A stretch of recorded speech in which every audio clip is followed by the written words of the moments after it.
चलो, हाँ हम लोग यहाँ पे थे। सब हो गए, स्टार्ट कर रहा हूँ ना। Yes sir.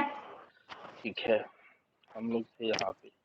ठीक है, कल का हम लोग का डिस्कशन था, थोड़ा साइड करना चाहिए इनको।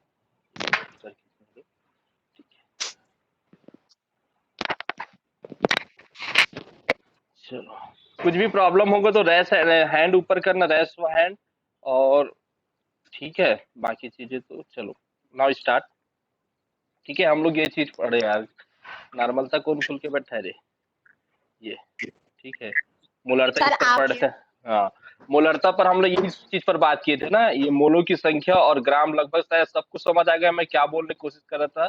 फिर भी एक बार रिपीट, क्योंकि नया क्लास है। ठीक है, मैं NaCl पर वापस जा रहा हूँ। ठीक है, ऐसे आप किसी भी चीज का निकाल लोगे, अगर NaCl आप 58.5 ग्राम लेते हो, कितना लेते हो 58.5 ग्राम, तो ये क्या हुआ, इसकी ग्रामों की संख्या हो गया ये इसकी क्या हो गया, ग्रामों की संख्या हो गया 58.5 ग्राम। ठीक है, और इज इक्वल टू किसी का भी इसका अरे जिनका साउंड बाहर से आता है वो बंद कर देंगे ना, जिनका साउंड साइड से आ रहा है वो बंद कर दे। अटेंशन, जिनका साउंड बाहर से आ रहा है बंद कर दे रे। हेलो, साउंड जिसका बाहर से आ रहा है बंद कर दे, डिस्टर्ब हो रहा है। ठीक है, तो ये 58.ग्राम हम, अरे किसका साउंड है रे,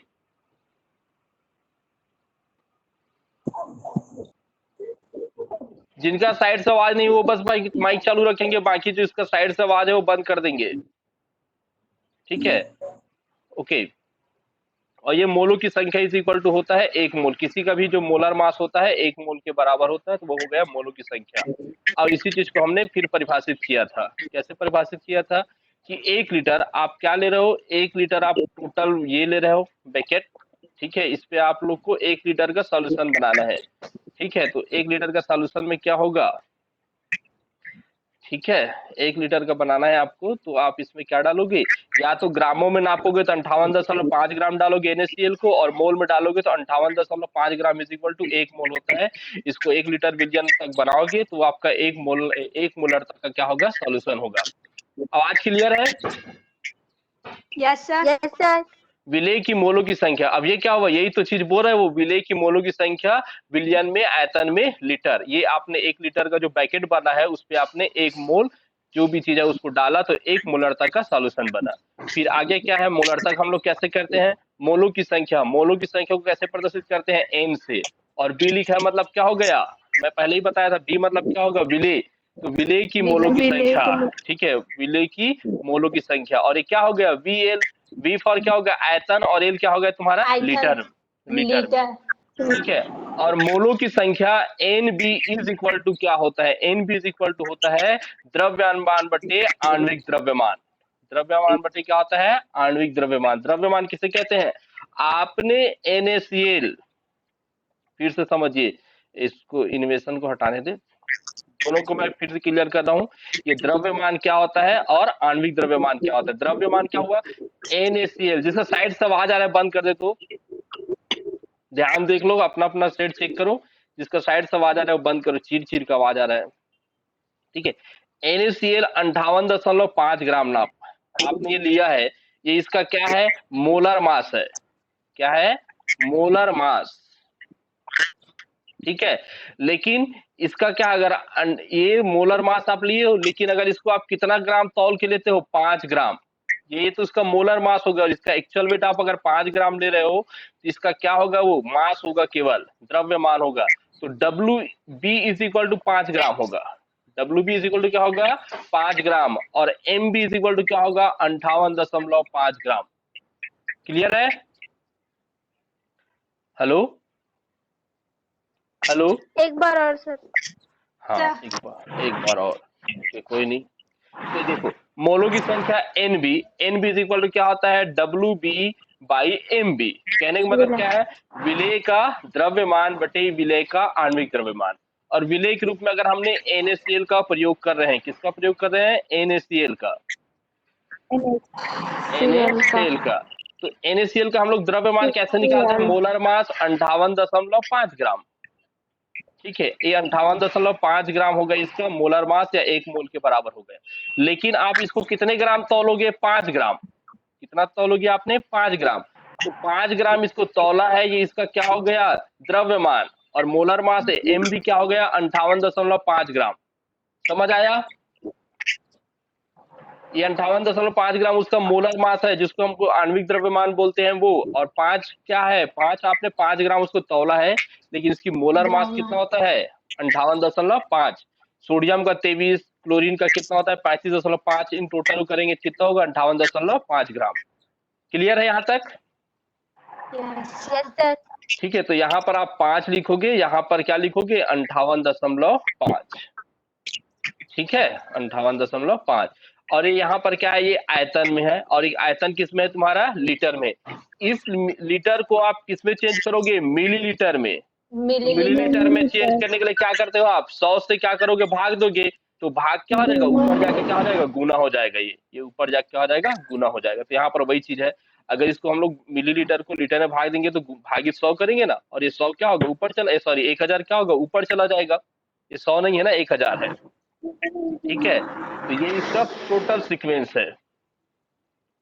ठीक है, आपने क्या किया? सबसे पहले मोलरता इज इक्वल टू, ये जो फॉर्मूला था, मोलों की संख्या आपने लिख ली, विलेय की मोलों की संख्या, विलियन का लीटर में आयतन क्या होगा? VL। इसी चीज को यहाँ पर लिखा गया है। फिर आपको मोलों की संख्या को कैसे बताते हो?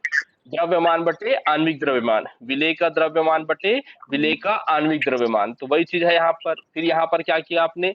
ये जो लीटर में है उसको आपने मिलीलीटर में चेंज किया, इसलिए इसको क्या किया आपने? 100 से सॉरी 1000 से क्या कर दिए? भाग दे दिए। क्लियर है यहाँ तक? हो गया? यहाँ तक हो जाएगा? ठीक है। और इसकी इकाई क्या होता है? ग्राम प्रति लीटर या मोल प्रति लीटर होता है। क्या होता है? ग्राम प्रति लीटर या मोल प्रति लीटर या मोल प्रति। अब इसको भी समझिए, अगर आप ग्राम में ले रहे हो, अगर किसी चीज को तौल के आप 58.5 ग्राम ले रहे हो, तब आप ग्राम प्रति लीटर लिखोगे। समझ रहे हो कि नहीं समझ रहे हो? आप इसको 1 लीटर में ही घोलोगे कि नहीं घोलोगे? ठीक है, लेकिन हमको क्या पता है? 58.5 ग्राम इज इक्वल टू क्या होगा? 1 मोल। अगर आप इसको मोल में ले रहे हो तो भी उसको किस में घोलोगे? 1 लीटर में घोलोगे नहीं घोलोगे? ठीक है, तो उस कंडीशन में क्या होगा? मोल प्रति लीटर। ये इसका इकाई है।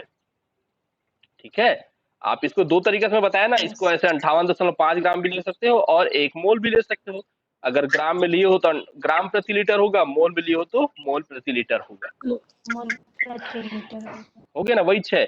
और दोनों का मतलब एक होता है, किसी भी चीज का जो आणविक द्रव्यमान होता है इज इक्वल टू 1 मोल होता है। ठीक है, जैसे हम लोग ऑक्जेलिक अम्ल का लेते हैं ना, 200 कितना होता है? सॉरी 300 कितना होता है? मेरे याद नहीं आ रहा, सॉरी, चलो उसको छोड़ देते हैं। फिर अगर आपको वेट निकालना हो, किसी का क्या निकालना हो, आपको कितना वेट लेना है, अगर आपको मोल गिनना है, तो आपके लिए ये फॉर्मूला है, मोलरता बटे क्या होता है? आणविक द्रव्यमान लीटर आयतन में। ये लीटर में आयतन, ऐसे करके आप वेट निकाल सकते हो। ये वाली क्या चीज का फॉर्मूला है? आपको एक एक ना, अगर आपको दे दिया है ए 1/10 दे दिया है, 1 बाई कितना दे दिया? 10 दे दिया है। इसको 1/20 में चेंज करना है। कितने में चेंज करना है? ये देखो 1/20। हाँ सॉरी, मैं इसको वापस करता हूँ। किसका किर किर का आवाज आ रहा है? थोड़ा मैं डिस्टर्ब कर रहा है थोड़ा।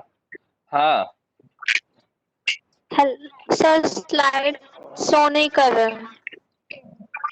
स्क्रीन शो नहीं कर रहा है? क्या शो नहीं कर रहा है रे? नहीं, स्लाइड शो नहीं कर रहा है। हाँ। अरे यार, कैसा हो गया रे? तो ठीक है, ठीक है, ओके।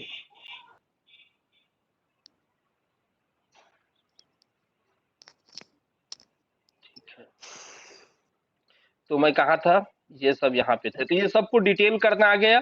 अगर हाँ, मैं ये बोला था कि आपको ना 2 सॉल्यूशन दिया है। ये देखो, ये आपको ना सांद्र वाला दिया है 1 मोलरता का। कितने का दिया है? 1 मोलरता, कैपिटल में होगा।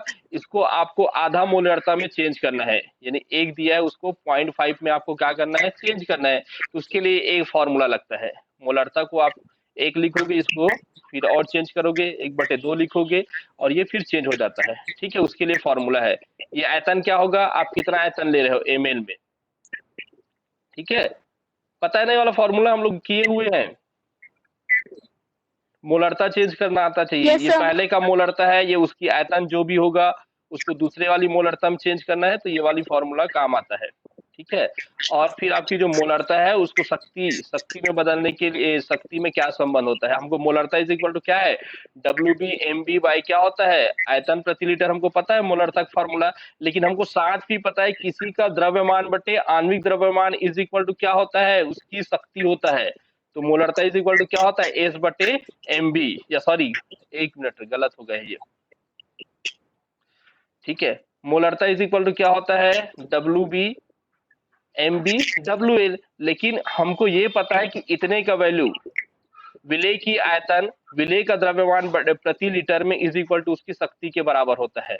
और इज इक्वल टू क्या होता है, अगर हम ये करें शक्ति बटे एमबी करें तो हमको ये वाले रिलेशन मिलता है किसके लिए, शक्ति और मोलरता में।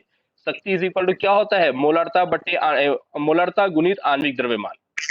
शक्ति इज इक्वल टू क्या होता है, मोलरता गुणित आणविक द्रव्यमान। कभी कभी क्या होता है, जब आगे की कंपटीशन में जाओगे ना, तो आपको या तो शक्ति की वैल्यू दे दिया जाएगा या मोलरता की वैल्यू दे दिया रहेगा, और आपको पूछेगा कि शक्ति कितना होगा या मोलरता कितना होगा, दोनों में से एक का वैल्यू दिया रहेगा, पूछेगा। उसके लिए ये वाली फॉर्मूला आपको याद है, तो आप शक्ति अगर दिया होगा तो आप मोलरता निकाल सकते हो, और मोलरता दिया हो तो आप शक्ति निकाल सकते हो।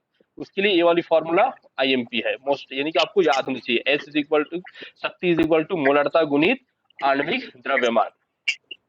ठीक है, हो जाएगा, हो जाएगा। प्रतीक्षा, Yes, sir. Yes, sir. Slide दिखा, अब स्लाइड दिखा Yes, प्रतीक्षा। sir. ठीक है, Yes, sir.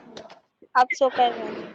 हो गया। ये वाला एक बार और पढ़ना घर में जाके, ठीक है, ये चीजें मैं जो बोला हूँ उसको क्या क्या रिलेशन है। ठीक है, चलो आगे बढ़ता हूँ मैं। किसी का ना आवाज आ रहा है अभी भी, जिनका साइड का आवाज हो बंद कर लेना है प्लीज। ठीक है, आगे बढ़ रहे हैं हम लोग। अब आता है नॉर्मलता। ठीक है, क्या आता है, नॉर्मलता। ठीक है,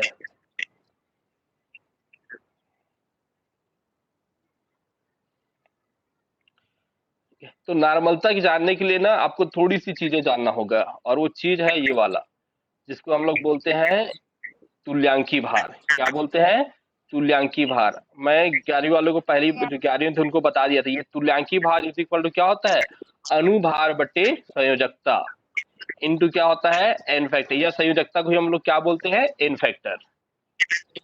ठीक है, क्या बोलते हैं, एन फैक्टर। ठीक है, तो तुल्यांकी भार इज इक्वल टू क्या होता है, अनुभार बटे संयोजकता। और अनुभार कैसे निकालते हैं, ठीक है, अगर मैं ना NaCl का तो आसान है, NaCl का आसान है कि हमको पता है कि ये NaCl होता है। ठीक है, NaCl का भार कितना होता है, 58.5 ग्राम। कितना होता है, 58.5 ग्राम। अगर ये NaCl को हम लोग तोड़ेंगे तो क्या बनेगा, सोडियम प्लस और क्लोरीन माइनस। क्या बनेगा, क्लोरीन माइनस। ठीक है, अब इसकी हमको क्या निकालना है, तुल्यांकी भार। तो तुल्यांकी भार निकालने के लिए क्या करेंगे, अनुभार हमको कितना पता है, 58.5। अब इसकी संयोजकता क्या होती है, या तो हम धनायन लेते हैं या ऋणायन लेते हैं, या कितना आयन बनाता है ये लेते हैं। तो ये एक या तो धनायन बना रहा है या ये क्या कर रहा है, ऋणायन बना रहा है। तो हम क्या करेंगे, या तो धनायन लेते हैं या ऋणायन। तो हम क्या करेंगे, 58.5 को 1 से भाग देंगे। इसको 58.5 को हम लोग किससे भाग देंगे, 1 से। तो उसका क्या आ जाएगा, तुल्यांकी भार आएगा। तुल्यांकी भार आ जाएगा। ठीक है, ये तो बड़ा आसान था। ठीक है, क्योंकि दोनों होता है। लेकिन अगर हम इसकी बात कर ले, AgCl2 का, इसकी बात कर ले हम लोग AgCl2 का, तो Ag कैसे होगा तुम्हारा, Ag 2+ बनाता है, सबको पता है। ठीक है, और Cl क्या करता है, 2 माइनस, सॉरी Al 2 क्या करेगा, माइनस बनाएगा। मैं गलत थोड़ी बता रहा हूँ।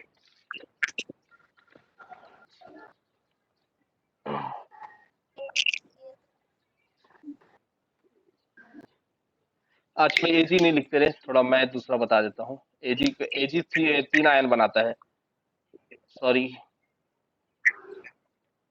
ठीक है, Ag का 48 नहीं Ag को नहीं, अब थोड़ा आसान ले लेते हैं, इसका ले लेते हैं, मैग्नीशियम। ठीक है, मैग्नीशियम क्लोराइड। ठीक है, मैग्नीशियम क्लोराइड। तो मैग्नीशियम का पता है कितना होता है 24, और इसका होगा 35 दूनी 70, और आधा आधा करके कितना हो जाएगा तुम्हारा 71 हो जाएगा ना। मैं निकाल रहा हूँ, कैसे समझ रहे हैं ना कि मैग्नीशियम का होता है 24, 12 दूनी 24, और क्लोरीन का एक होता है 35.5, तो 35 दूनी 70 और आधा आधा करके 71। इसका टोटल वेट कितना निकलेगा, ये होगा तुम्हारा 5 और ये होगा तुम्हारा 9, 95 आएगा। नहीं सर, हाँ 95 आएगा, 95 आएगा। ठीक है, अब आपको क्या पता है Ag जब टूटेगा किस में टूटता है, मैग्नीशियम 2+, सॉरी मैग्नीशियम जो टूटेगा वो क्या टूटेगा तुम्हारा 2+ और 2 क्लोरीन माइनस में टूटेगा। तो टोटल कितना चार्ज बन रहा है, या तो इसमें 2 धनायन बन रहा है या 2 क्या बन रहा है, ऋणायन। 2 धनायन बना या ऋणायन। तो आप तुल्यांकी भार कैसे निकालोगे, 95 को आप किसको भाई क्या दोगे 2 करोगे, तो जो वैल्यू आएगा वो कितना आएगा तुम्हारा 47.5 आएगा इतना। ठीक है, तो ये इसका तुल्यांकी भार होता है। तो मैं ये सब चीज बताने का मकसद ये था कि आपको तुल्यांकी भार क्या होता है ये पता होनी चाहिए। तो अनुभार बटे क्या होता है, संयोजकता, या उसी को हम लोग एन फैक्टर भी बोलते हैं। ठीक है, अब बाकी इसकी परिभाषा पर आते हैं। ये क्लियर हो गया, तुल्यांकी भार कितने लोग को समझ आ गया। ठीक है, तुल्यांकी भार हाँ तुल्यांकी भार समझ आएगा तभी हमारा कॉन्सेप्ट आगे जाएगा। अब देखो वहां और यहाँ में, जैसे नॉर्मलता की परिभाषा पर आपने क्या पढ़ा था, 1 लीटर बिलियन में सॉरी नॉर्मलता नहीं बोल रहा हूँ, मोलरता में आपने क्या बोले पढ़े थे, 1 लीटर बिलियन में उपस्थित विलेय के ग्राम मोलों की संख्या, मोलो या ग्राम। तो यहाँ पर क्या होगा, विलेय के ग्राम तुल्यांकों की संख्या, वही हुआ कि नहीं हुआ, केवल यही चेंज हुआ है, जो रेट किया हूँ वो ग्राम तुल्यांकों की संख्या को क्या कहते हैं, नॉर्मलता कहते हैं। इसे किससे प्रदर्शित करते हैं, एन से प्रदर्शित करते हैं। ठीक है, अब देखो यहाँ पर नॉर्मलता इज इक्वल टू क्या था, वहां पर थोड़ा रिलेट करके पढ़ो, विलेय के ग्राम मोलों की संख्या था और यहाँ पर ग्राम तुल्यांकों की संख्या है, की संख्या है ना। और इज इक्वल टू क्या होगा तुम्हारे पास, विलियन में आयतन, विलियन का लीटर में आयतन, ये तो सेम है, बस यही चेंज है, जो रेट किया हूँ वही बस चेंज है। तुल्यांकों की संख्या। रिज्यूम, ये मेरा रिकॉर्डिंग बार बार रुक क्यों जा रहा है रे। ठीक है, अब यहाँ पर क्या था, वहां पर क्या था भार, ठीक है, और यहाँ पर क्या था आणविक द्रव्यमान। अब यहाँ पर क्या हो गया, ग्राम तुल्यांकी भार, इसको क्या बोलते हैं, ग्राम तुल्यांकी भार, ग्राम इक्विवेलेंट मास, विलेय का ग्राम तुल्यांकी भार बोलते हैं। जी फॉर होता है ग्राम, ई फॉर होता है इक्विवेलेंट, एम फॉर होता है मोलर मास, बी किसका होगा, विलेय का। क्लियर है, विलेय, हाँ अरे विलेय, बी फॉर विलेय रे, विलेय का ग्राम तुल्यांकी भार, और ये वीएल क्या हो गया, आयतन प्रति लीटर। ठीक है, ठीक है, तो ग्राम प्रति लीटर ये जो होता है ना, तुल्यांकी भार इज इक्वल टू क्या होता है, ये जो मैं तुल्यांकी भार को फिर से सॉरी यहाँ पर इसी को चेंज कर दिया गया है, मिलीलीटर को किसमें चेंज कर दिया गया है, लीटर में। ठीक है, कभी कभी तुम यहाँ पर लीटर को मिलीलीटर में हाँ लीटर को मिलीलीटर में चेंज किया गया है। गुड, मैं कंसंट्रेशन चेक कर रहा था तुम लोग पढ़ रहे हो कि नहीं पढ़ रहे हो करके। ठीक है, उसके बाद क्या चीजें ये, ठीक है, कभी कभी ना इसको उल्टा भी लिखा होता है, इसको ना कभी कभी अगर ये लिखा हो ना, तो यहाँ पर देखो ग्राम तुल्यांकी भार को आप क्या लिख सकते हो, यहाँ पर अनुभार लिख सकते हो इसके जगह, अनुभार, और ये संयोजकता होगा उसको आप उसको ऊपर लिखे हुए, वो यहाँ पर लिखा गया है, जो मैं बोल रहा था उसको यहाँ पर लिखा गया है। ये जो ग्राम प्रति लीटर है ना, किसका आवाज आ रहा है रे, प्लीज देखो ना, बंद करो ना रे, चीर चीर का आवाज आ रहा है, रिकॉर्डिंग भी सही नहीं जाएगा फिर। आवाज कट आ रहा है। ठीक है, मेरा आवाज कट रहा है क्या, हेलो। हाँ नो सर, सर कभी कभार कट रहे, कभी कभी नेटवर्क तो सही है रे मेरे यहाँ तो। हाँ कभी कभार कट रहे हैं, चलो कभी कभी कट रहे सर मेरे यहाँ। चलो ठीक है, चलो तो ये तनु करने वाला सेम है, यहाँ पर भी वहां पर भी वेट निकाले थे, वैसे यहाँ पर भी हम वेट निकाल सकते हैं, वहां पर एम लिखा था, यहाँ पर एन लिखा है, बाकी सब सेम चीज है। ठीक है, ये शायद गलत लिख दिया गया है यहाँ पर। ठीक है, नेक्स्ट क्या है, तनु विलयन को जो फॉर्मूला है नॉर्मल तनु वाले के लिए ये वाली फॉर्मूला याद आता है N1V1 is equal to M2V2 केवल नॉर्मलता और आयतन बस लिखना है। नॉर्मलता की इकाई क्या होता है ग्राम प्रति लीटर या तुल्यांक प्रति लीटर होता है। तुल्यांकी सॉरी ग्राम तुल्यांकी प्रति लीटर या तुल्यांक प्रति लीटर होता है। ठीक है। मोलरता और नॉर्मलता में संबंध यहाँ पर लिखा गया है मोलरता और नॉर्मलता में संबंध। तो ये नॉर्मलता इज इक्वल टू क्या होता है आपका ग्राम बट्टे क्या होता है ग्राम तुल्यांकी भार होता है। और इस ग्राम तुल्यांकी भार बट्टे यहाँ पर भी लिखे हो आप लोग ग्राम तुल्यांकी भार बराबर क्या लिख सकते हो आप अनुभार बट्टे गुणित क्या होता है एन फैक्टर या अनुभार बट्टे क्या होता है एन फैक्टर। ये चीजों को वहां पर लिखा गया है। देखो ये जो अनुभार है उसको यहाँ पर लिखा गया है और ये जो एन फैक्टर होता है उसको यहाँ पर लिखा गया है और ये इसकी वैल्यू है। ये तुल्यांकी भार इज इक्वल टू क्या होता है ग्राम विलेय का ग्राम प्रति लीटर में ग्राम प्रति लीटर सॉरी विलेय सॉरी क्या बोल रहा हूँ रे ग्राम क्या है रे कहाँ चले गए नहीं जा रहा है क्या आवाज मेरा। सर आप कहाँ पे पढ़ा रहे हो बुक में दिख ही नहीं रहा है। आए चलो तो फिर है ये इसी चीज को जो चेंज किया गया है WB MB ये सब सेम चीज ये वाला को बदल दिया गया है और फिर लास्ट में ये रिलेशन होता है। आपको कभी नॉर्मलता दे दिया हो और मोलरता निकालना जानते मोलरता पूछा जाए तो आप बता सकते हो एन फैक्टर बस आपको क्या होना चाहिए पता होना चाहिए। ठीक है ठीक है तो ये चीजें हैं यहाँ पर हो जाएगा। Yes sir. चलो फिर नेक्स्ट है यहाँ देखो यहाँ पर केवल ग्राम तुल्यांकी भार है और ग्राम तुल्यांकी भार कैसे निकालते हैं मैं पूरा डिस्कशन कर चुका हूँ। ये बाकी फिर उसके फॉर्म को बस चेंज किया गया है। ठीक है फिर आता है नेक्स्ट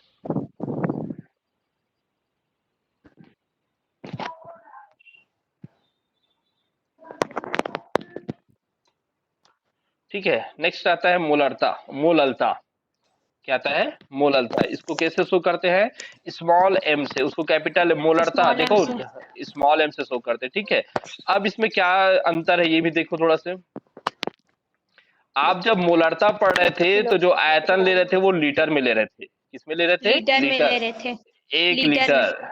ठीक है लेकिन आप जब मोलरता लोगे नहीं रे पागल विलेय जो होगा वो कौन से होगा विलायक जो होगा वो क्या होगा विलायक आपका अब यहाँ पर आप 1 किलो ग्राम में हाँ 1 किलो या 1000 ग्राम लोगे।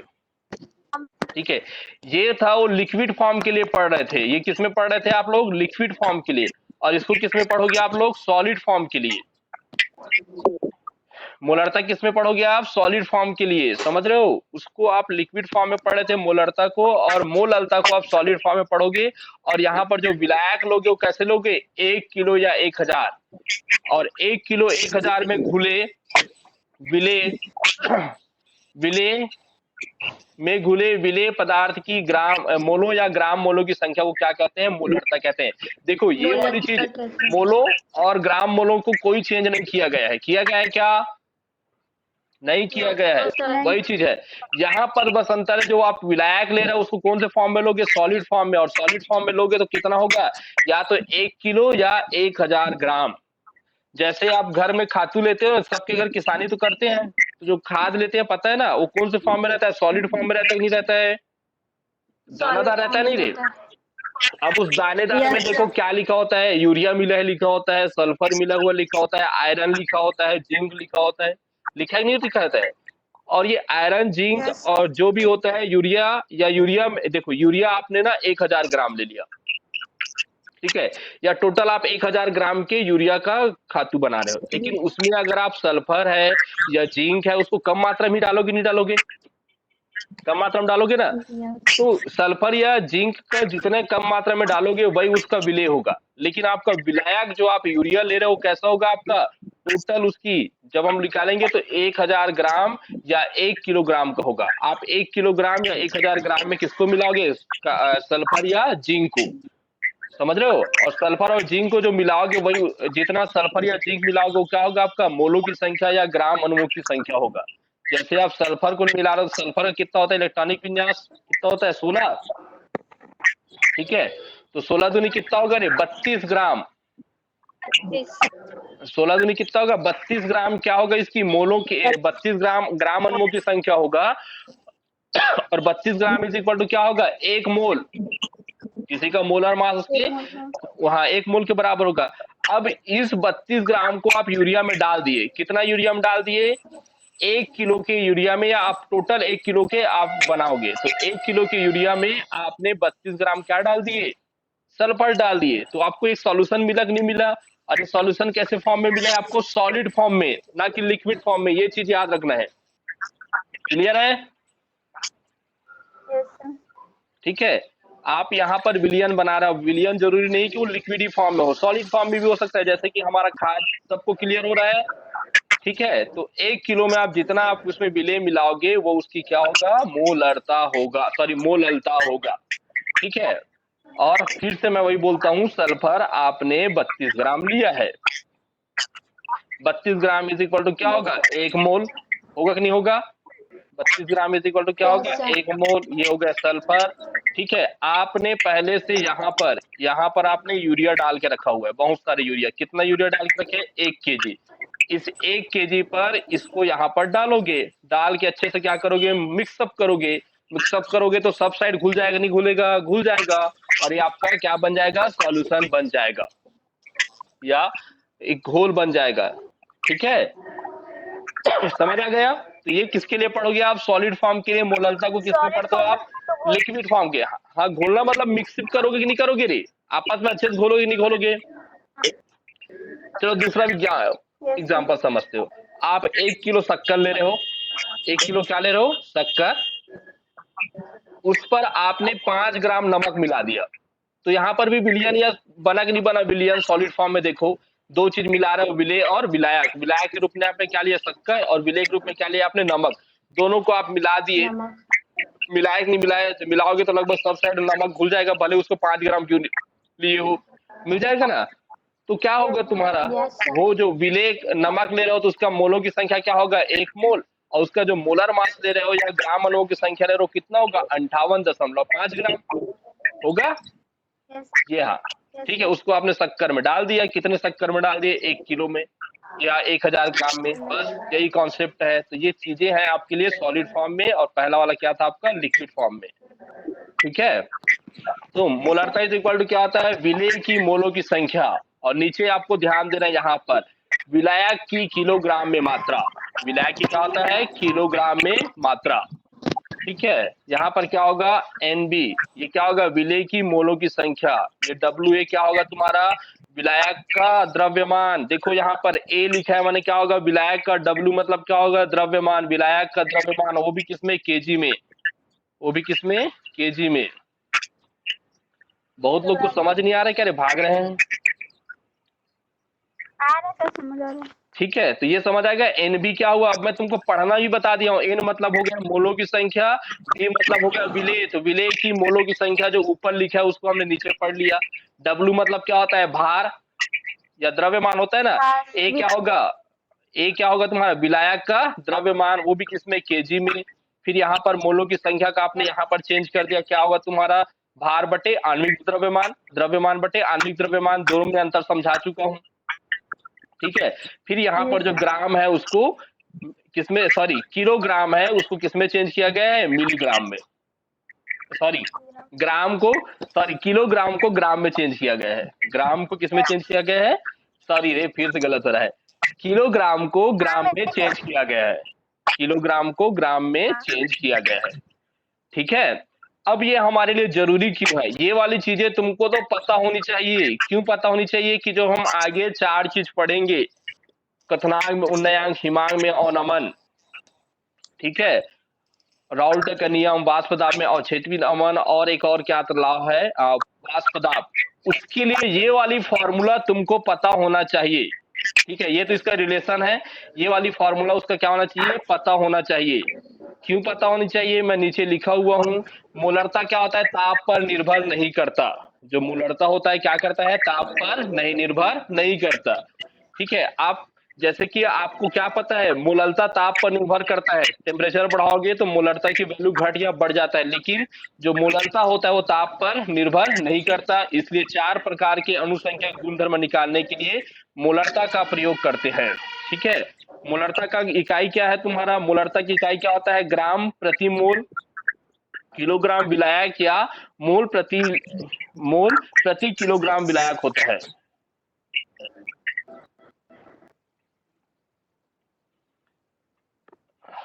ठीक है, हो जाएगा ये? Yes sir. Yes sir. समझ आया ना? कई Yes, लोग sir. Yes, मोलरता sir. और इसमें अंतर नहीं समझते, यही चीजें आपको जानना पड़ेगा। ये वाला यहाँ पर हम लोग जो भी चीज लेते हैं वो ग्राम में लेते हैं, जबकि मोलरता पढ़ रहे थे उसमें हम किसमें लेते हैं, लीटर में लेते हैं। और बाकी पूरी लीटर में कॉन्सेप्ट लेते हैं। सेंस है। देखो यहाँ पर विलायक का द्रव्यमान लेते हैं, और ठीक है, जैसे हमारी जो खाद होती है वो एक्चुअली मोलरता वाली चीजें होती है। ठीक है, सॉलिड फॉर्म में होता है ना वो। अब ये मत सोचो कि हम विलियन पढ़े माने लिक्विडी फॉर्म में घुलेगा, ऐसा नहीं है। दो चीजों को मिलाना मतलब विलियन ही है। Yes sir. सर तो आप तो गलत बोले, आप तो मोलरता बोले, मोलत्ता होगा ना। हाँ तो ये मोललता है ना रे। मैं कहाँ गलत बोल दिया रे? रिकॉर्डिंग मेरा खराब आएगा क्या? सर आप ये बोले कि हाँ क्या बोला? अभी बोला मैं, अरे ये मोलरता है। सर आप मोललता बोले है। कि जो हाँ खाद आती है वो सर मोललता आप में। बोले जो हाँ वो मोलरता बोले। हाँ मोलरता। हाँ मोललता है ना, वो मोललता है। ठीक है ना, समझ गई ना? Yes sir. हाँ चलो ठीक है।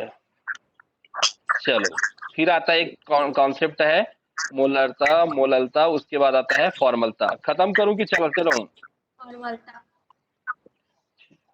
चलाओ ना सर। ठीक है, फॉर्मलता। सर और पढ़ने में क्या चीज? फॉर्मलता। पहले समझ रहे हो तो मजा आता है बताने में। अच्छा ठीक है, अब फॉर्मलता के लिए क्या चीज है? अब यहाँ पर ना जानने वाली चीजें होता है, उसको समझना चीज है। ठीक है, अब देखो क्या होता है, 1 ग्राम। ये चीजें तो आपको समझ आएगा, कब आएगा? जब मैं चीजें इसका बताऊंगा। ये आयनिक कंपाउंड में काम आता है। किसमें काम आता है? आयनिक कंपाउंड में। ठीक है, किसमें काम आता है? जो भी आयनिक कंपाउंड होता है उसके लिए हम लोग क्या निकालते हैं? फॉर्मलता। ठीक है,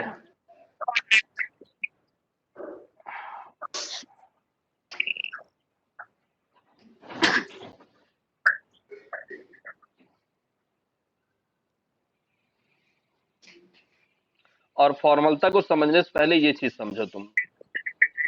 ठीक है, अरे यार ये रहा। ठीक है, तू जाना मेरे भाई।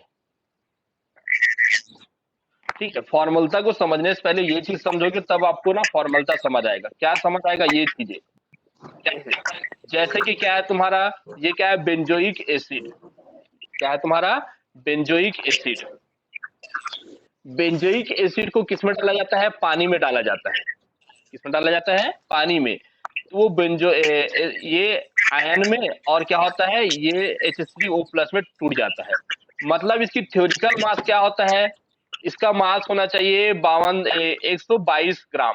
कितना चाहिए? 122 ग्राम। बेंजोइक एसिड का द्रव्यमान कितना होता है? 122 ग्राम। कितना होता है?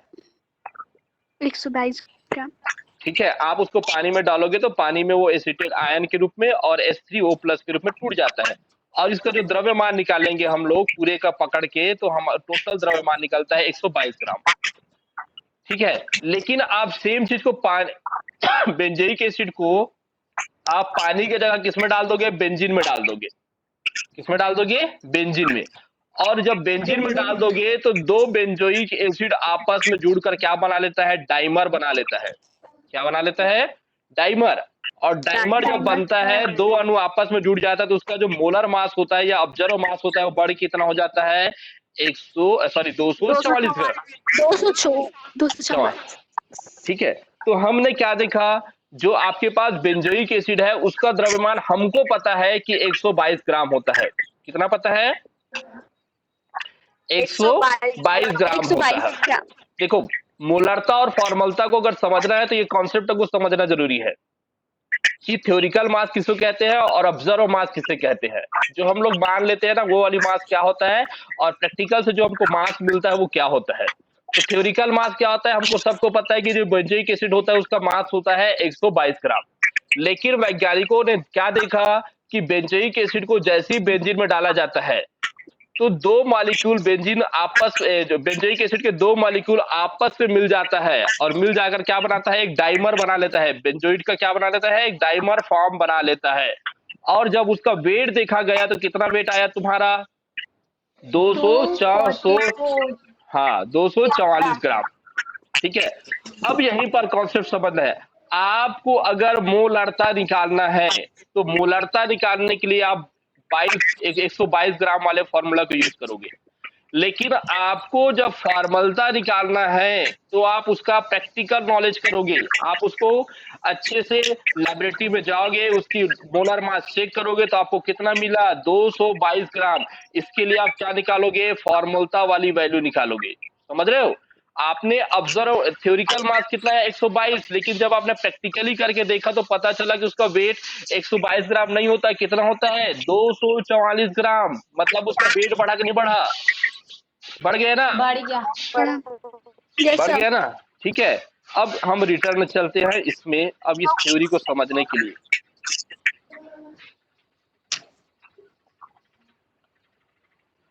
ठीक है, चलो पहले जो जो चीजें लिखा है उसको पढ़ लो। फॉर्मलता क्या होता है, 1 लीटर विलयन में उपस्थित विलेय के ग्राम सूत्रों की भार। अब ये ग्राम सूत्रों की भार को भी ऐसे लिखा जाता है कि जो सोडियम NaCl होता है, क्या होता है तुम्हारा, NaCl होता है, वो फॉर्मूला के रूप में होता है। केवल NaCl नहीं होता, NaCl की क्या होती है, पूरी इकाई होता है। जैसे कि एक और बार मैं रिटर्न चलता हूँ, ये देखो, ये केवल NaCl है क्या, नहीं, NaCl का पूरा यूनिट एक साथ होता है। ठीक है, और जब ऐसा होता है तो हम इसकी क्या निकालते हैं, औसत भार निकालते हैं। क्या निकालते हैं, औसत भार। और उस औसत, ठीक है, इसको 5 मिनट बाद खत्म हो जाएगा। इस औसत भार को कैसे डिनोट कर प्रदर्शित करते हैं, ग्राम। इस औसत भार को ही हम लोग क्या कहते हैं, ये कहते हैं, ये ग्राम सूत्रों की भार। औसत भार को क्या कहते हैं, ग्राम सूत्रों की भार। ठीक है, 1 लीटर विलयन में उपस्थित विलेय के ग्राम सूत्रों की संख्या उसकी फॉर्मलता कहलाती है। ठीक है, इसे किससे प्रदर्शित करते हैं, F से प्रदर्शित किया जाता है। किसी यौगिक का सूत्र भार उसके सूत्र में उपस्थित परमाणु भारों का क्या होता है, योग होता है। ये बाकी चीजें तुम लोग पढ़ लेना कि क्यों बोला जा रहा है, क्या बोला जा रहा है। इसको मैं नेक्स्ट क्लास में और अच्छे समझा रहा हूँ। शायद कितने लोग को ऊपर से निकल गए, ये नहीं समझ आ रहा है क्या, फॉर्मलता आ रहा है समझ सर। आ रहा है ना। ठीक है, तो ये चीजें ये आयनिक कंपाउंड में काम आता है। क्यों आयनिक कंपाउंड में काम आता है ये भी बात करेंगे हम लोग। तो ये फॉर्मूलता का फॉर्मूला होता है विलेय की ग्राम। अब यहाँ पर क्या होता है, ग्राम भारों की संख्या यहाँ पर, या ग्राम, यहाँ पर थोड़ा मिस हो गया, थोड़ा सुधार लेना। ग्राम सूत्र भारों की संख्या हो गई। यहाँ पर बीच में आप लोग जब लिखोगे सूत्र लिख लेना, ग्राम सूत्र भारों की संख्या विलयन का लीटर में आयतन। ठीक है, और ग्राम सूत्र भार इज इक्वल टू क्या होता है, ग्राम सूत्र भारों की संख्या। हाँ ये यहाँ पर सूत्र लिख लेना, मैं मिस कर दिया हूँ, वो लिख लेना। ठीक है, आणविक विलेय का, आयनिक विलेय का द्रव्यमान बटे क्या होता है, विलेय का सूत्र भार। ये वाली फॉर्मूला आ गया। फिर जब हम विलेय के ग्राम सूत्र भारों की संख्या को जब भाग करते हैं तो इसकी दो फॉर्मूला बनता है, आयनिक विलेय का द्रव्यमान ग्राम बटे विलेय का सूत्र, फिर ये विलयन का आयतन प्रति लीटर। फिर इसको जब हम लोग चेंज करेंगे तो क्या होगा, विलेय का भार, ठीक है, विलेय का ग्राम सूत्र भार इंटू लीटर में, और लीटर को यहाँ पर किसमें चेंज किया गया है, मिलीलीटर में। बस इतना है। ठीक है, इसका कॉन्सेप्ट मैं आगे समझाऊंगा, अभी तो केवल इतना ही रट लो इसको, ऐसे ही होता है करके। ठीक है, हेलो, क्लास खत्म हो रहा है। ठीक है, यस सर।